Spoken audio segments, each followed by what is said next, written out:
Hi there. This is Twila with the Facebook group Soapmaking with Natural Ingredients Forum.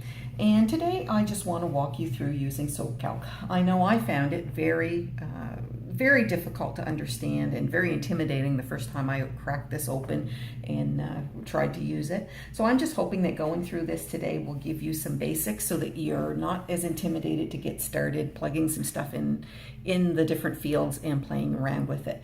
And I'm not going to go into a lot of detail today, just some basics to get you started. You will learn more as you use it, and I don't want to overwhelm you today.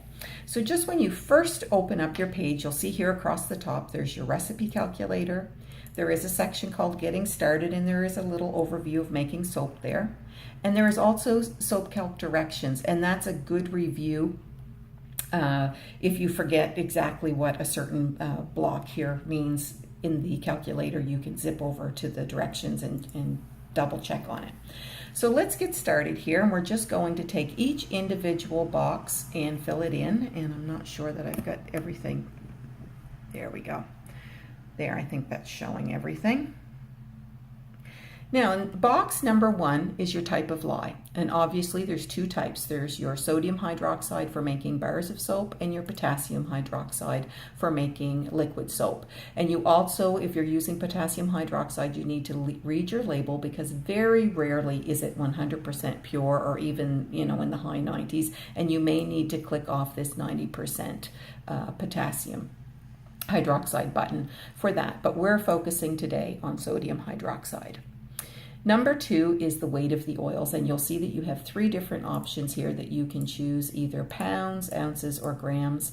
And I prefer to work in grams, so that's what I'm going to choose today. And we're just going to plug in this 500 gram. So that would be the amount of oils that you want in your recipe. So if you were making a big batch and you wanted 1,000 grams of oil, you can adjust that number, or we'll just leave it at 500 for today. Box number 3 here is your water percentage, and it automatically defaults when you open up Soapcalc to this 38%. And that's great if you're doing a hot process, but if you're doing cold process, that's a little bit much for water. So a good beginning amount would be 33%. And you can always decrease this once you get a few batches under your belt. I think I went to 31% next. And then I think I went to 28%. And now I quite often will soap at 20 or even up to 25, depending on if I want a little bit more time to do swirls or fancier pouring techniques. But we're going to stick with 33% as a good basic number for a beginning soap recipe. Obviously, the higher amount of water you use, your bars will probably take a little bit longer to cure and dry and evaporate that water out. You can also choose these other options to calculate your water to lye ratio. Here you could put 1:1, for example, and that is a good point to remember, is that you can never go lower than 1:1 water to lye, because it takes that much water to dissolve lye. So if you had less water than lye, your lye would not dissolve. So just remember a good basic rule of thumb, and you will see a lot of soap makers, they will actually not go lower than 1.1:1, just to be sure that they have enough water. So you can fool around with some of those, but I have a tendency to go with this one and just plug in my percentage. Over here in box 4 is the superfat, and that's going to be a personal decision that you make. I have a tendency to usually run around 7% in most of my average recipes. There will be times that you may need a higher superfat. For instance, if you're doing a 100% coconut oil soap, you may have a 25% superfat there. But today we're going to do a basic soap with 4 or 5 oils in it, so I'm going to put 7%. This little box underneath the superfat is the fragrance box. And that is specifically talking about fragrance oils. And since we don't support the use of fragrance oils in our forum, we use essential oils. to scent our soap. And I personally leave this blank because I would never use a lye calculator or this to tell me what my rate of usage for essential oils could be. I always research and look up the individual oils and make sure that I'm using a safe usage rate. So I leave this 0 and then do my research on the side. But that's a personal decision that you'll have to make. But for safety reasons, I like to leave it 0 and then go look up my individual usage rates. Now over here under the number 5 column, we have soap qualities and fatty acids. And this fatty acids, where it's underlined, I just want to show you that this is a really good article on fatty acids. It's a little bit over my head in some areas, but I did get some good basic information out of it. So you may want to look at that. The other thing that you might want to look at is that down here, you see these little green boxes. If you click on that, that gives you the fatty acid profile for each of these acids here. And those are very interesting to read too at some point. And when you click on, so this box here is your list of oils that you can choose from. So when you click on one of these, so say we click on canola oil, it automatically populates the characteristics of that soap over here and the breakdown of the fatty acids.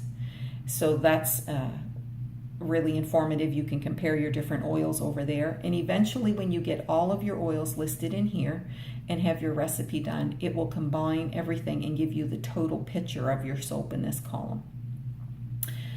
At the bottom of where you do your oils here, and I'm going to just tip this and probably make you sip to your stomach, you will see that there is the sodium hydroxide SAP value and the potassium hydroxide SAP or SAP, saponification value down here.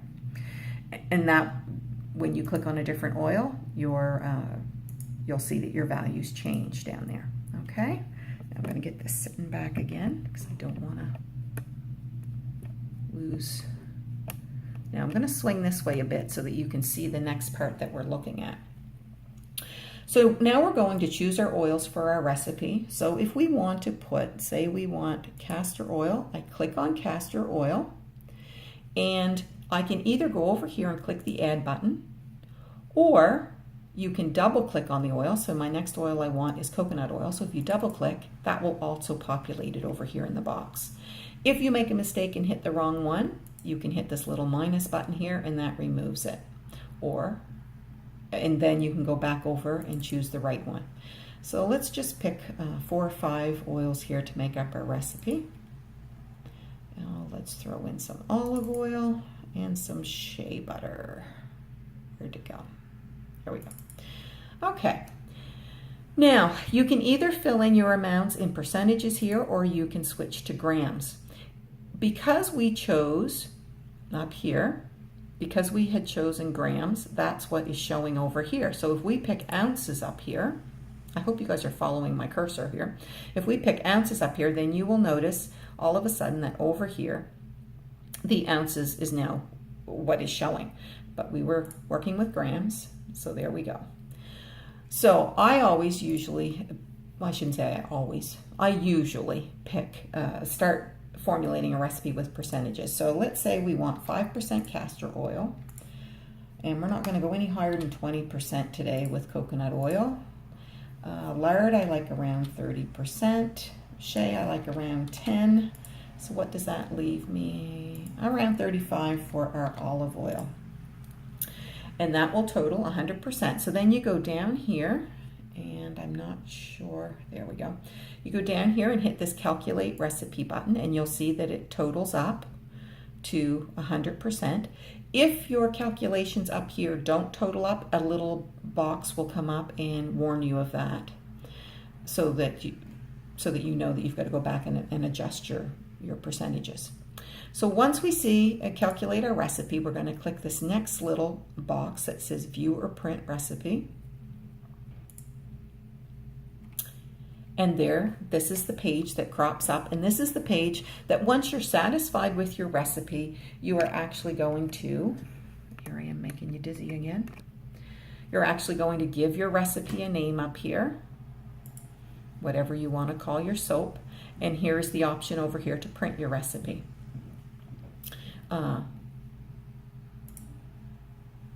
Your INCI names are also listed there, and that's for labeling purposes. And you will see that every soap that we used in our recipe, there's the INCI name. So that's very helpful as well when it comes down to time to label your soaps. Okay, so now this section over here is basically reviewing things that we entered back on this first page.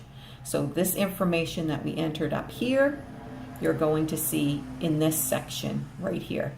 So your total oil weight, your water percentage, your superfat, and your lye concentration or your water-lye ratio. So those were things that we chose and we entered. Now over here you're starting to get some information. And I just want you to remember, all of the numbers in Soapcalc, take them with a grain of salt. They are a good guide, but they're not carved in stone. The one purpose that is carved in stone, or that is, your most valuable tool in this, is that it's going to show you the amount of lye you need for these oils, and it's your lye calculator. But the rest of these numbers, you will find sometimes what the number is suggesting isn't what you always find in your finished bar of soap. But that's where all the fun begins with soap making and starting to experiment and test your batches after they're cured, and you will learn a lot from that. So your saturated unsaturated ratio, I know that they quite often recommend that you stick around 60-40 for hard versus soft oils in a recipe. And just to give you an idea, your saturated fats are your fats that will make a harder bar of soap most generally, and will also come to trace quicker usually. And some examples of saturated fats are like lard and tallow, those type things. Unsaturated ratio, or your unsaturated fats, will make a softer bar of soap and usually come to trace slower. So if you want a recipe that you're going to do very intensive swirls and designs, you would probably want a higher ratio of unsaturated fat in your recipe. And some examples of unsaturated fats are like your soy and your olive oil, that type thing. Your iodine number, the lower the number, typically the harder the soap. Higher than 70 will usually give you a softer bar of soap. But there are also other things and additives that you can add to your recipe that can influence that as well. So this number won't take any other additives into account. So remember that. Your INS number, you can do a lot of reading on that, and they usually tell you that the ideal ratio is around INS number is around 160. But you can't go by numbers alone.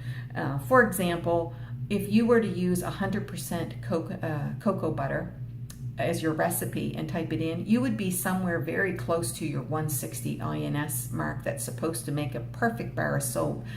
But 100% coconut oil and cocoa butter, in my opinion, doesn't make a perfect bar of soap. To me, I don't like the lather as much. I find it a little slimier. So that's an instance where, although this number may be falling right in line with what they recommend, your finished product isn't giving you that perfect bar of soap. And you also have to keep in mind that what I consider a perfect bar of soap and what someone else considers a perfect bar of soap can be two totally different things. Now, your fragrance ratio, this is where that box that I told you that I usually leave at 0, and somehow it got filled in there, so we're just going to recalculate that. And now you'll see that that's 0.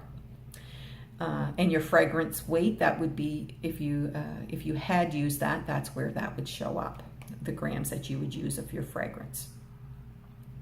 Now this section here is breaking down your water, your lye, and your oils, and it's giving you the measurements in pounds, ounces, and grams, and this is the total. So this is your total amount of oils. This is not the individual oil breakdown. That's down below. Excuse me. So here's where you'll see your lye measurements. And a good rule of thumb when you're measuring out things in your recipe, if you find that you have decimal places here, like here in the ounces, is to round up with oils and to round down with lye. And that sort of always gives you that safety buffer that you're not going to be left with excess lye, that there isn't enough oils to combine and saponify with. However, you usually have a buffer with your super fat. Now here's your breakdown of your exact recipe that we plugged in. But this line right here gives you an idea of what your final weight of your soap is going to be in cold process before the cure, because obviously after the cure it's going to lose weight as some of the water evaporates, or before the hot process cook, because in hot process you will lose some of your moisture during the cook. Now I want to scroll up here and I want to talk a little bit about this part. The soap bar quality. And again, these are numbers that are here for guidance, but it isn't carved in stone. But I just want to touch basically on what the definitions of these top 5 qualities are. So hardness is quite self-explanatory. It's talking about how hard your bar of soap is.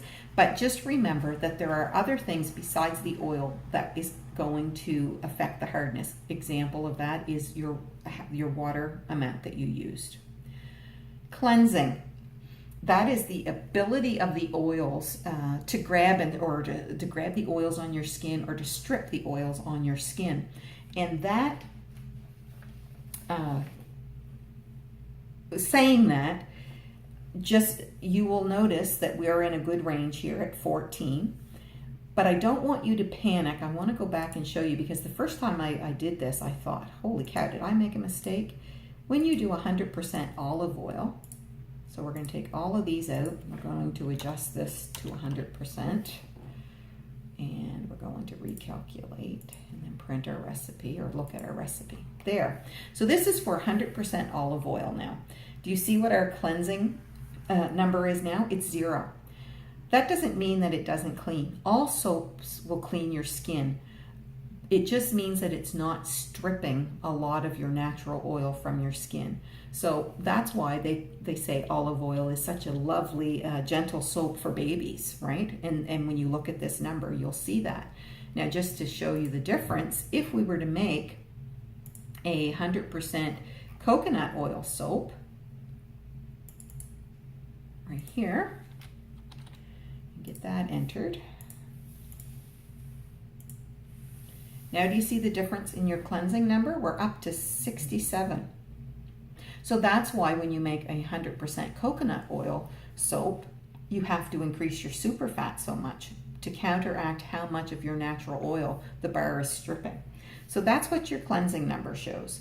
The conditioning number, and since we're still on the coconut oil soap, you're going to see that here our conditioning number is way low compared to the suggested parameters that they have listed here.